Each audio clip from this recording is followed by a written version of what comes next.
Assalamualaikum warahmatullahi wabarakatuh. Perkenalkan, nama saya Natasha Olivia Chandragupita dari kelas 11 IPS 2. Di sini saya akan menjelaskan tentang manfaat aktivitas fisik teratur. Kesehatan merupakan bagian utama dari kehidupan kita. Karena itu, kita harus menjaga dan memelihara sebaik-baiknya. Kesehatan pribadi adalah kesehatan yang berhubungan dengan diri kita sendiri. Dan juga banyak faktor yang mempengaruhi. Contohnya, pola hidup sehat. Pola hidup sehat adalah gaya hidup yang memperhatikan segala aspek dan kondisi kesehatan. Mengapa aktivitas fisik atau olahraga itu penting? Karena tubuh manusia dibuat untuk banyak bergerak. Tetapi kalau jarang berolahraga bisa membuat distribusi oksigen ke seluruh tubuh terganggu dan bisa membuat tubuh merasa pegal-pegal dan juga kaku. Dan juga kekurangan oksigen bisa membuat kerja otak tidak maksimal dan juga bisa membuat pusing dan susah berkonsentrasi. Aktivitas fisik dibagi menjadi 3 tahapan. Yang pertama, aktivitas ringan.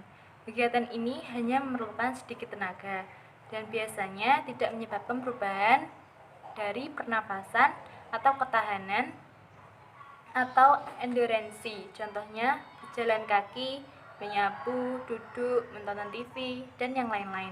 Yang kedua, ada aktivitas sedang. Aktivitas ini membutuhkan tenaga intens atau terus-menerus.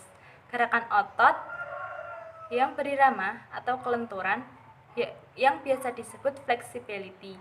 Contohnya, berlari kecil, tenis meja, berenang, bersepeda, dan lain-lain. Yang ketiga, aktivitas berat.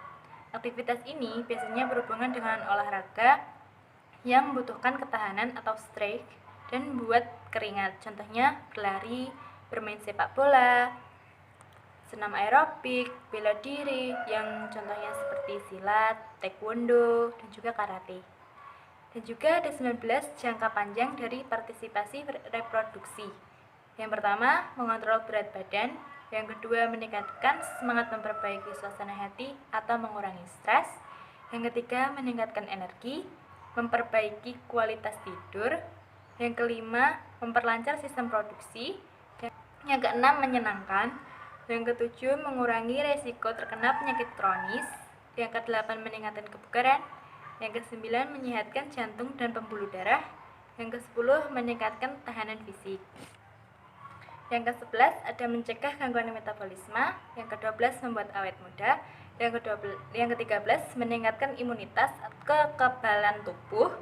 Yang ke-14 penurunan resiko penyakit kardioavaskular. Yang ke-15 menurunkan resiko diabetes. Yang ke-16 mengurangi resiko kanker. Yang ke-17 mengurangi resiko osteoporosis dan memperkuat tulang. Yang ke-18 meningkatkan kesehatan psikologis. Yang terakhir meningkatkan kesehatan otak. Yang D ada aktivitas fisik atau olahraga yang benar.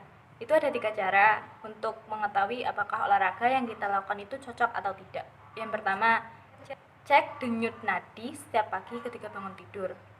Denyut nadi normal adalah 60 kali per menit. Jika setelah melakukan olahraga, Anda menemukan jumlah denyut pagi hari bertambah, berarti ada yang salah dengan jenis atau intensitas olahraga yang dilakukan. Yang kedua, apa yang kita rasakan ketika bangun tidur? Jika badan sakit dan malah jadi malas beraktivitas, berarti ada yang salah. Yang ketiga, lakukan pemeriksaan tekanan darah, suhu tubuh dengan rutin.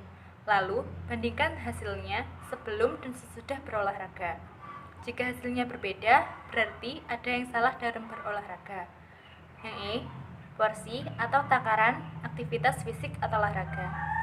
Pakar olahraga menyarankan bagi orang dewasa yang sehat untuk mendapatkan 2 kali 5 jam latihan aerobik umum setiap minggu dan juga mendapatkan latihan otot untuk yang 2 hari atau lebih. Pedoman ini bahkan dibagi menjadi segmen 10 menit di sela hari-hari, misalnya berjalan kaki 10 menit 3 kali dalam sehari dan 5 hari dalam seminggu untuk mengurangi resiko penyakit yang sedang maupun berat. Dan juga di kode F ada 8 penyakit kronis yang bisa muncul disebabkan kurang aktivitas fisik atau olahraga. Yang pertama ada tekanan darah tinggi, yang kedua sindrom metabolik, yang ketiga masalah kesehatan tulang dan otot, yang keempat beresiko terkena kanker ganas, yang kelima sakit jantung, yang keenam obesitas, yang ketujuh diabetes tipe 2, dan yang terakhir depresi. Dan yang kedua ada pola dan kebiasaan makan.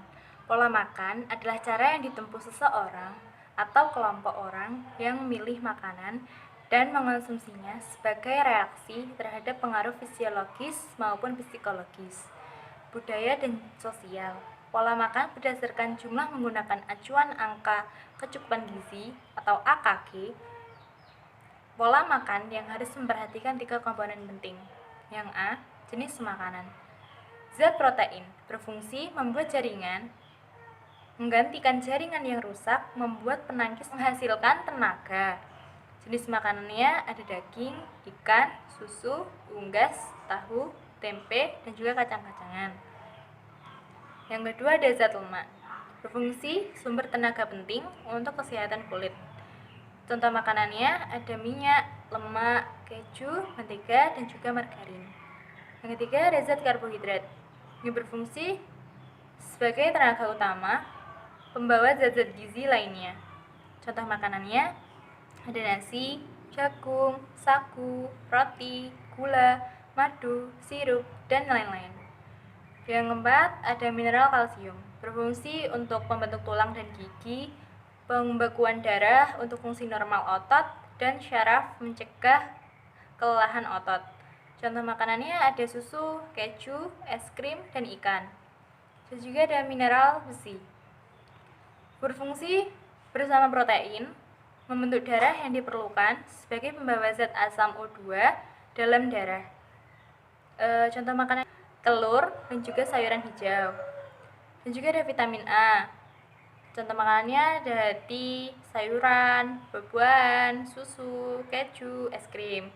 Vitamin B2 juga contoh makanannya ada susu, keju, es krim, telur, dan ikan. Vitamin B1 ada daging, ikan, unggas, telur, susu, beras.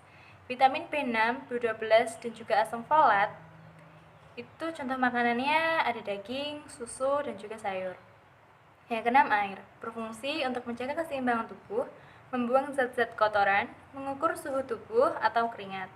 Yang B, frekuensi makanan. Frekuensi makanan adalah jumlah makanan dalam sehari-hari, baik kualitatif maupun kuantitatif. Yang C, ada jumlah makanan. Jumlah makanan tergantung dari kandungan setiap makanan yang kita makan. Kalori adalah satuan unit yang digunakan untuk mengukur nilai energi yang diperoleh tubuh ketika mengonsumsi makanan atau minuman. Yang ketiga, pola istirahat. Istirahat yang baik akan membuat tubuh menjadi senantiasa bugar dalam menjalani aktivitas sehari-hari. Dan juga ada cara-cara meningkatkan tidur yang baik. Yang A, waktu tidur yang baik itu di antara 7 sampai 8 jam. Dan juga melakukan olahraga secara teratur, menghindari alkohol, kafein seperti kopi, teh, coklat, dan juga obat-obatan lain. Hindari makanan terlalu malam. Lakukan mandi air hangat, bukan air panas. Ruangan tidur haruslah sejuk. Yang paling penting, berdoalah sebelum tidur. Yang keempat, ada penyakit. Penyakit adalah suatu keadaan tidak normal dari tubuh atau pikiran yang menyebabkan ketidaknyamanan. Yang kelima, kebiasaan buruk bagi kesehatan. Merokok, waktu itu tidak cukup, konsumsi alkohol, malas berolahraga, bekerja ketika sakit, stres atau depresi, tidur mendengkur, kurang bersantai, berlama-lama menonton TV, minum minuman berkarbonasi, contohnya seperti soft drink, pop soda, cake, cola, dan juga makan berlebihan. Dan yang B, ada aktivitas pembelajaran merencanakan program aktivitas fisik teratur. Yang pertama, melakukan perencanaan aktivitas fisik atau olahraga yang teratur. Aktivitas jasmani atau olahraga teratur dapat dilakukan menggunakan prinsip frekuensi, intensitas, time, dan type atau FITT. Yang A, Frekuensi aktivitas jasmani atau olahraga yang tepat adalah 3 hingga 5 kali setiap minggu. Yang B, intensitasnya setara 60-80% dari denyut nadi maksimal. Menghitung denyut nadi maksimal adalah 2,20 dikurangi usia. Yang C, waktu atau time idealnya olahraga itu 25 sampai 45 menit tanpa henti. Yang kedua, ada mengatur perencanaan pola makan.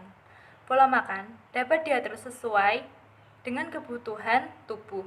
Oleh karena itu, diperlukan cara untuk menghitung asupan kalori ke dalam tubuh agar bisa efektif. Dan yang ketiga, ada mengatur perencanaan pola istirahat. Yang A, cobalah buat jadwal kegiatan sehari-hari, mulai dari bangun hingga tidur lagi. Yang B, aturlah waktu istirahat dengan mengikuti pola kegiatan harian tersebut. Yang C, patuhilah semua kegiatan harian yang sudah kalian buat, terutama waktu istirahat. Terima kasih. Itulah tadi penjelasan tentang manfaat aktivitas fisik teratur. Bila ada salah kata saya mohon maaf. Wassalamualaikum warahmatullahi wabarakatuh.